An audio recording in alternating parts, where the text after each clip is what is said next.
stop you. Oh, sorry. Couple of reasons why new construction inspections are more important than actually ever before. Number one, people are paying way more for houses than they ever have before.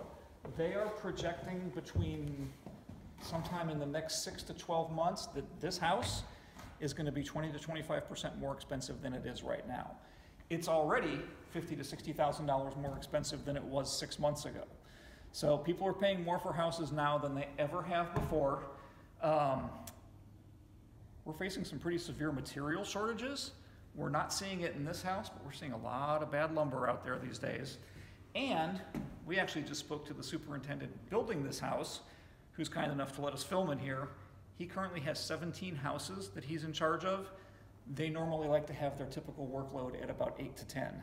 So even the superintendents building these houses have got so much going on, it's actually hard to keep track of everything that's happening on a daily basis. And then, so when it comes to new construction inspections in the 3 phases, we're here for the second phase. Yep. What's the most important phase? 2 schools of thought. Number one, that this is the most important time to do a pre-construction or a construction inspection because you can see all the infrastructure of the house, the plumbing, the electrical, the framing lumber, all that stuff. I actually think it's a little bit more important to do, the most important inspection would be the final inspection. And think about that like a super detailed or super picky home inspection. That's when you see it all put together. And that's when we can actually test the plumbing, we can actually test the electrical.